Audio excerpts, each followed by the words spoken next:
Área 3, Estadística y Probabilidad. Habilidad 4. Analizar la importancia del uso de medidas relativas de tendencia central y la variabilidad dentro de los análisis comparativos de información.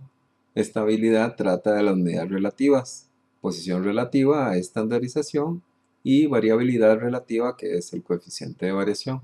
Analizando las medidas relativas, tenemos el valor estandarizado se va a utilizar para ubicar la posición de un determinado elemento dentro de la muestra, mientras que el coeficiente de variación sirve para medir la variabilidad dentro de los datos de esta muestra. Y este coeficiente de variación sirve para hacer comparaciones con otro tipo de datos. Tomemos, por ejemplo, un valor estandarizado. Vamos a calcular el valor estandarizado del valor de 30 en esta muestra. Entonces, esto sería 30 menos la medida aritmética, que es 48. Todo esto dividido entre 9,09.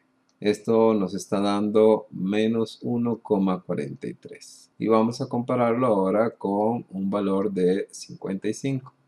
Entonces ponemos 55 menos 48, esto dividido entre 9,09, y esto nos da 0,77.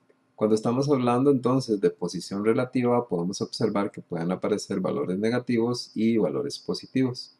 El valor negativo nos va a dar cuando está antes de la medida aritmética, mientras que un valor positivo sería posterior a la medida aritmética. Luego, un valor mayor que 1, aunque esté en dirección negativa, significa 1,43 veces la desviación estándar. Si decimos que la desviación estándar es la variación en promedio de los datos con respecto a la media, si nos da más de 1, quiere decir que está más allá de una desviación estándar. Incluso si llega a 1,5, vamos a decir que es un valor atípico. Si estos datos fueran una muestra de la puntuación de un examen, diríamos que este valor estaría por fuera del promedio de las diferencias de los valores con respecto a la media. Eso quiere decir que este estudiante habría que observarlo para ver cuál fue el problema que tuvo para salir tan lejos de la media, además de que es un valor negativo, mientras que 0,77 es un valor aceptable, además de que es positivo y está por encima de la media. Ahora vamos a calcular el coeficiente de variación. El coeficiente de variación en este caso sería la desviación estándar, que sería 9,09 dividido entre 48 y esto multiplicado por 100. Esto nos está dando un 18,94%.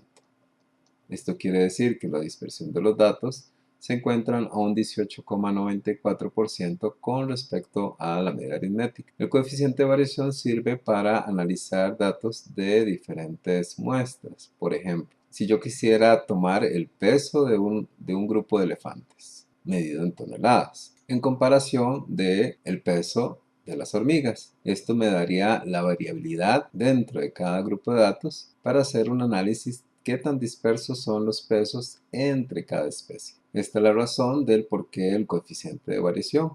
Así podríamos hacer análisis entre la variabilidad dentro de cada grupo de datos. Si lo tomamos en cuenta desde el punto de la probabilidad, un valor que se acerque más a 0 en el coeficiente de variación nos diría que los datos están más agrupados, entonces es muy probable acertar un valor que escojamos dentro de la muestra que se acerque a 48. Lo mismo si tomamos en la probabilidad el valor estandarizado, podemos decir qué tan probable es que salga un 55 dentro del grupo de datos. Ahora, si tomamos en cuenta el valor estandarizado dentro de la probabilidad, podríamos también decir que aquel valor que se acerque más a 0 es el valor más común y por lo tanto va a ser más probable. O analizar qué tan probable es un dato. En este caso, el 30 se aleja a menos 1,43 de la media aritmética. Esto está bastante lejos del resto de los datos, sin importar si es positivo o negativo.